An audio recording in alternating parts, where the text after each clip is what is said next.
Hello students, welcome to Pharma Syndrome YouTube channel.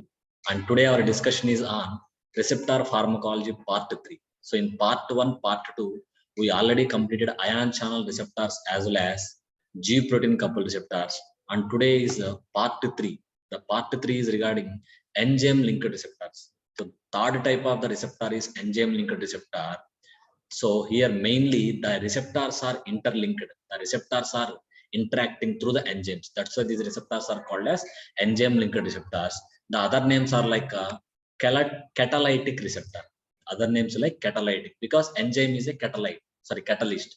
That's why the receptors are also called as catalytic receptors and also known as intercellular receptors. So these are also having name like a G protein coupled as well as ion channel. So G protein coupled, ion channel as well as enzyme linked, these three receptors are called as intercellular receptors and nuclear receptors are called as intracellular. Inter means in between two cells. Intra means within the cell. You know that. And regarding the time scale of ion channel is millisecond. The time scale of G protein coupled receptors is seconds to minutes. The time scale of enzyme linked receptors is minutes to hours. Generally, it is minutes to hours. Regarding the enzymes, so as we already telling that here there is an involvement of the enzymes. So what are the enzymes here? The first is tyrosine kinase. So in this enzyme linked receptors, 90% of enzyme is involved here is tyrosine kinase. Especially this tyrosine kinase enzyme was developed as a anti-cancer drug. And next enzyme is ferrin threonine kinase. Next one is guanyl cyclase. Next one is guanyl cyclase. So guanyl cyclase, serine threonine kinase as well as tyrosine kinase. And regarding examples, so there is a number of examples like growth factors are there. So before that, insulin is one of the common example under enzymatic or catalytic receptors. So regarding endocrine as well as exocrine, as you know, pancreas is a both exocrine as well as endocrine gland, and insulin is comes under the example of enzyme linked receptors. It shows its actions by interacting with the enzyme linked receptors or catalytic receptors.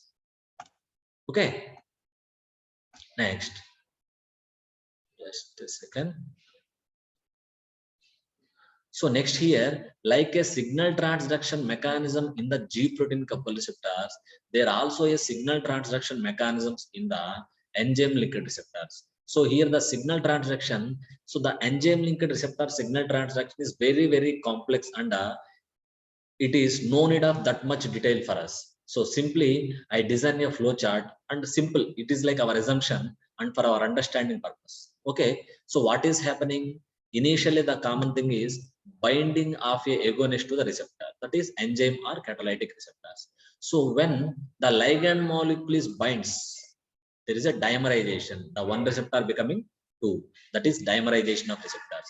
After that, there is a stimulation of intrinsic kinase action. Intrinsic means generally within the cells, there is a stimulation of kinase enzymes action. So when there is a stimulation of kinase enzymes within the cell, there is activation of intracellular pathways. So because of stimulation of the enzyme receptors, nothing but catalytic or enzymatic receptors, there is a initiation of the some signal pathways within the cell. Because of that initiation of different pathways, there is a gene transcription. So because of the gene transcription, ultimately there is a generation of particular genes. That particular genes are responsible for the biological action through interacting with enzymatic or catalytic receptors. So this is a simple signal transduction of the enzymatic receptors. This is a simple signal transduction of the enzymatic receptors. Okay, so this is for a general understanding. So simply ligand molecule is binding and after that it's showing the ultimately pharmacological action. So after this signal transduction, next one is, so that is a general signal transduction, how a signal transduction is generating. So here the general functions are based on the signal transductions of the enzymatic receptors. So in enzymatic receptors also, there are two signal transductions. So what are the two signal transductions here? First one is RAS or RAF path or MEK-ERK pathway. So these RAS or RAF or MEK-R, these are some gene proteins, nothing but active proteins involving in the enzymatic receptors.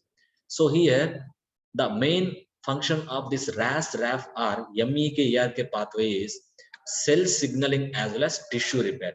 Cell signaling, for example, angiogenesis. Angiogenesis is production of new blood vessels. For that, there is a requirement of growth factor.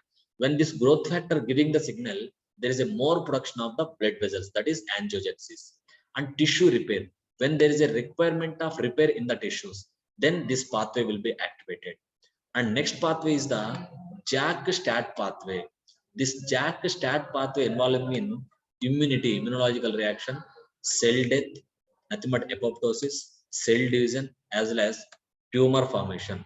So all this here the involvement is, there is involvement of number of growth factors. The